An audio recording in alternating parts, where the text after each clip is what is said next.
శ్రీమాత్రే నమః.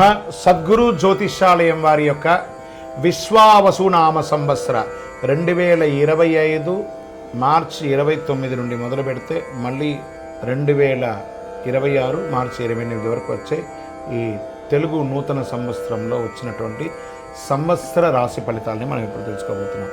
ప్రతి ఒక్కరికి ఏముంటుందంటే, గురుగారు నాకు ఎలా ఉండబోతుంది ఈ సంవత్సరం, నాకు ఆరోగ్యం ఎలా ఉంటుంది, నాకు ఐశ్వర్యం ఎలా ఉంటుంది, నా వ్యాపారం ఎలా ఉంటుంది, నాకు ఉద్యోగం ఎలా ఉంటుంది, నాకు అసలు ఉద్యోగం వస్తుందా రాదా, నాకు వివాహం అవుతుందా అవదా, నాకు సంతానం కలుగుతుందా కలగదా, నా వ్యాపారం అభివృద్ధి అవుతుంది, నేను విదేశాలకి వెళ్తానా వెళ్ళనా, ఎన్నో ప్రశ్నలతో కూడినటువంటి ఆ ప్రశ్నలకు సమాధానమే ఈ గోచార గ్రహస్థితి.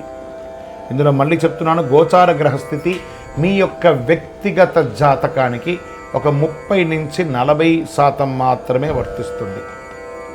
మీరు పుట్టినటువంటి ఆ లగ్నం, మీ యొక్క టైం ప్రకారం ఒక లగ్నం ఉంటుంది, మీ నక్షత్రం ఉంటుంది, మీ పాదం ఉంటుంది, దాని ప్రకారంగానే సంపూర్ణ జాతకాన్ని తెలుసుకోవడం కుదురుతుంది.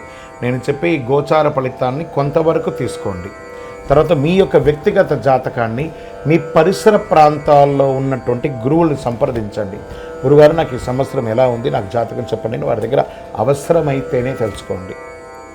మళ్ళీ చెప్తున్నాను, ప్రతి దాంట్లోనూ ప్రతి ఎపిసోడ్లోనూ నేను చెప్తూ ఉంటాను, జాతకం పడుతున్న వర్షానికి ఒక గొడుగు మాత్రమే, కానీ జాతకం జీవితం కాదు. మీరు మిమ్మల్ని నమ్మండి, మీ ఇష్టదైవాన్ని నమ్మండి, మీ కులదైవాన్ని నమ్మండి, మీ జీవితం బాగా ఉంటుంది. మరి లేదు గురుగారు, మేము మీ దగ్గర తెలుసుకోవాలనుకుంటున్నామని చాలామందికి ఉంటుంది కదా. మా దగ్గర తెలుసుకోవాలనుకుంటే కింద కనబడుతున్న మా నంబర్కి మీ పేరు, date of birth, time of birth, place of birth WhatsApp చేయండి, కాల్ చేయకండి. అది చూసిన తర్వాత మా అడ్మిన్స్ మీకు రిప్లై ఇస్తారు. మిథున రాశి వారికి మృగశిరా నక్షత్రం 3, 4 పాదములు, ఆరుద్ర నక్షత్రం, పునర్వసు నక్షత్రం 1, 2, 3 పాదాలు జన్మించిన మీరు మిథున రాశి వారిగా పరిగణించబడుతున్నారు. ఈ విశ్వావసునామ సంవత్సరం మీకు శుభాశుభ ఫలితాలు ఎలా ఉన్నాయంటే, ఈ సంవత్సరం శని భాగ్య రాజ్య రాశులతో సంచరించడం వలన అనుకూలుడు కాకపోవచ్చు. శుభకార్య విఘ్నములు, మనోవ్యాకులత, ఉద్యోగ వ్యాపార వ్యవసాయములందు చిన్న నష్టములు అయ్యే అవకాశాలు ఉన్నాయి. శ్రమ అధికంగా ఉంటుంది. స్వల్పము కాలంలో మీకు రావాల్సినటువంటి ప్రమోషన్స్ కానీ, ఇంక్రిమెంట్స్ కానీ, స్థాన చలనాలు అయ్యే అవకాశాలు ఎక్కువ ఉన్నాయని కూడా చెప్పవచ్చు.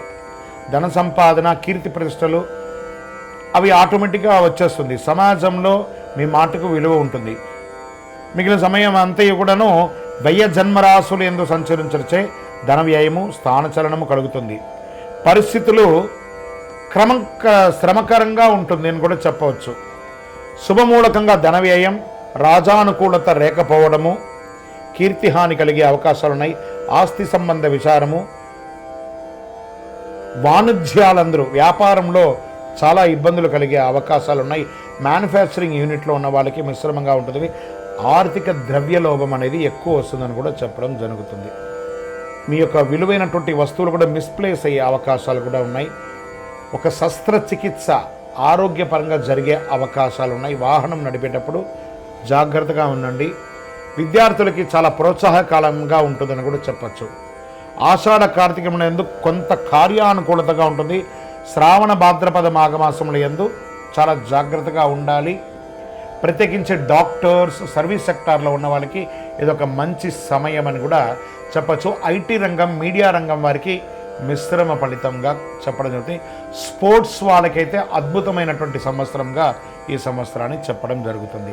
మృగశిరా నక్షత్రం వారికి ఆషాఢ బహుళం నుండి సంవత్సరాంతం వరకు నైదన తార యందు కేతువు సంచరిస్తున్నారు.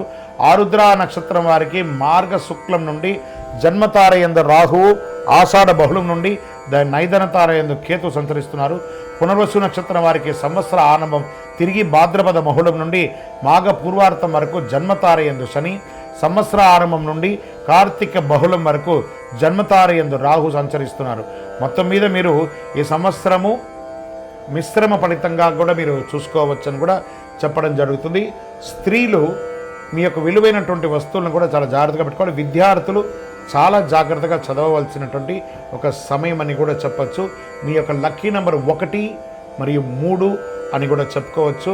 మీ పరిసర ప్రాంతాల్లో ఉన్నటువంటి ఏదైనా అమ్మవారి క్షేత్రానికి వెళ్ళి దర్శనం చేసుకోండి. శుక్రవారాల్లో అక్కడ నిమ్మకాయతో దీపం వెలిగించండి. దేవీ సప్తశతి చండీ పారాయణం చేయడం లేదా చండీ హోమం చేయడం లాంటిది చేయండి. మీ వయస్సు ఎంత ఉందో అన్ని సంఖ్యతో నువ్వుల నూనెతో మీ యొక్క ఇష్టదైవం కులదైవ దేవాలయంలో మీ యొక్క నక్షత్రం రోజు దీపం వెలిగించండి. ఇంకనూ సకల దోషాలు తొలగడానికి అతి అద్భుతమైనటువంటి అతి శక్తివంతమైనటువంటి ఈ కరుంగాళిమాలను ధరించండి. ఆయురారోగ్య ఐశ్వర్య భోగభాగ్యాలతో ఉండండి. విజయవస్తు.